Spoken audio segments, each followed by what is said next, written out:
Unbeknownst to us, Comandante sneakily launched the C40 Nitroblade Mark IV, an upgrade to their massively popular grinder, the Mark III. Let's talk about that.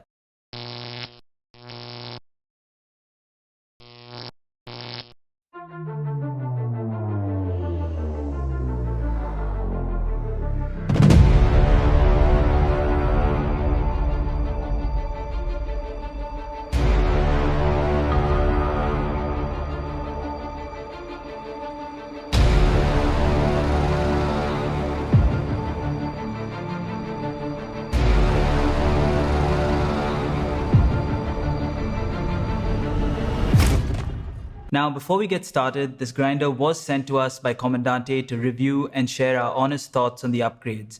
They also don't get to watch this before any of you do. So, here goes. If you followed us for any period of time, you know we're huge fans of the Comandante.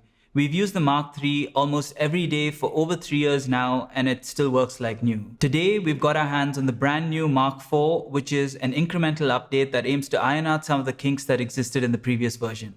So let's dive right in and see what's what.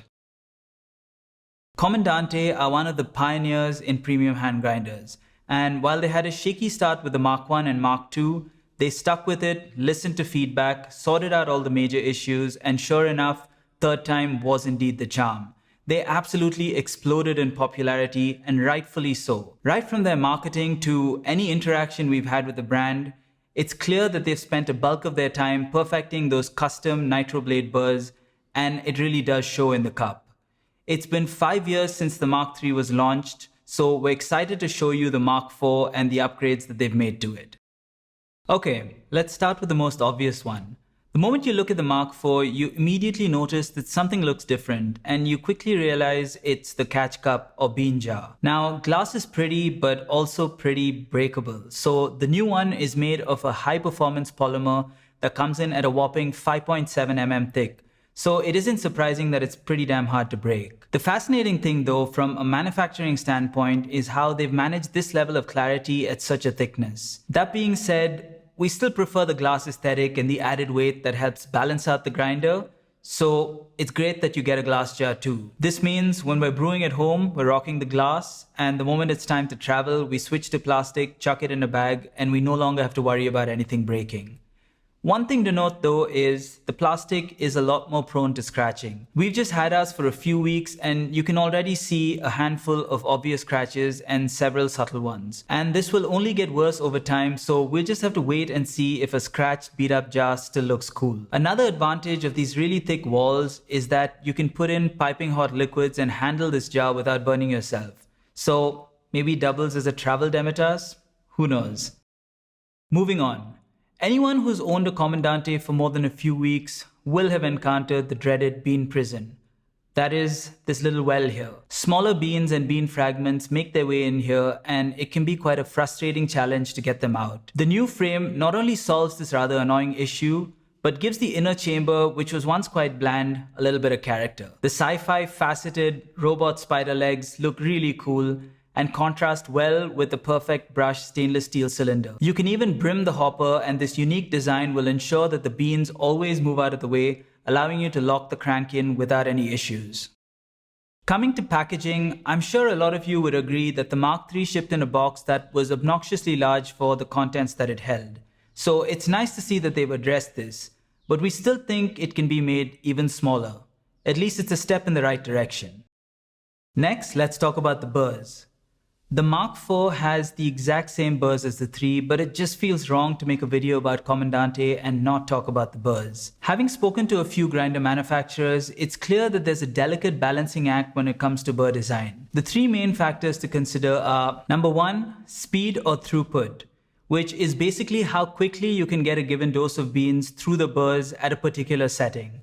Throughput specifically is the amount of coffee that's ground per rotation and is dictated both by the size of the burrs and the burr geometry. Number 2 is feel, and this is a tad subjective, but it's how enjoyable the grinding experience is. The general rule is, the higher the throughput, the harder it will be to grind because the torque required is higher. So, burr design, burr material, other materials in the chamber, and the length of the crank all contribute to this tactile and auditory experience. While the Comandante definitely isn't winning any competitions for speed, they've nailed the feel, at least in our opinion. It's hard to explain, but there's a very direct connection between the crank being rotated and the beans being crushed. It's also got a lower pitched crunch, which sounds very satisfying, and the effort required is just about right. Number 3 is taste, or results in the cup.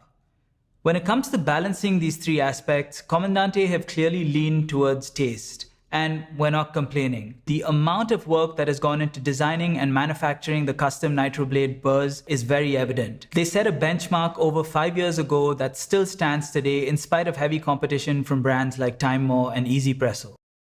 The last thing to note about the new design is that it is fully backward compatible. What this means is that anything that attaches to the Mark III will work on the Mark IV. Be it the crank, the catch cup, or even the red clicks upgrade, they will all work just fine on the new grinder. In a world with brimming landfills and companies profiting off of planned obsolescence, it's refreshing to see one that assures you that you're buying a product that will outlive your great-grandchildren. Another thing that will outlive your great-grandkids is our gratitude if you hit that subscribe button and bell icon. And if you've enjoyed the video so far, then a like would be great too. We hate to keep asking, but it makes a huge difference with the YouTube algorithm and allows our content to reach a lot more people. If you're a happy Mark III owner, then we don't recommend you run out and buy the new one right away.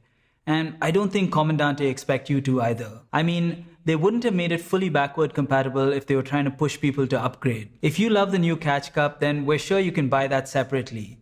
We'd only recommend upgrading if you absolutely do not want to deal with the bean prison ever again. So who is the Mark IV for? If you're in the market for a hand grinder and your highest priority is how it delivers in the cup, then we cannot recommend this grinder enough, especially for someone who enjoys filter coffee. If you're primarily an espresso drinker who does the occasional filter coffee, then there are other grinders that are better suited from a workflow point of view. The Comandante is slow, and dialing in more than just a couple of shots a day can get old very quickly. That being said, it is very capable of producing stellar shots, but we do recommend getting the red clicks to be able to dial in more precisely. Now, before we reveal our Comandante wish list, we'd like to extend a massive thanks to our patrons for their invaluable support, and of course to our YouTube subscribers. Okay, so the new Comandante C40 Mark IV sports small but very welcome updates that makes an already excellent product a little bit better. But Comandante, if you're watching this, then here are a few things we'd love to see from you in the future. Number 1, a slimmer frame that's easier to grip and maybe less plastic in the internals. The only real issue we've had with the Mark III from day one is the girth. Now, I have unreasonably large hands, so it's less of an issue for me, but anyone else who's used the grinder has said it's a bit too wide to grip comfortably, especially at finer settings. Number 2, an espresso-focused Comandante with larger burrs and finer adjustments would be pretty smashing, especially given your expertise in burr design. Number 3, lastly, considering the premium that customers pay, it would be nice to see a few more accessories like a case or even just a cleaning brush and blower. So that's it for this one. We hope you found it useful, and now we'd love to hear from you. What are your thoughts on the new Mark IV? Do you plan to buy it? And do you have any other questions you'd like us to answer? Let us know in the comments below. And as always, thank you so much for watching, and brew ARAMSE.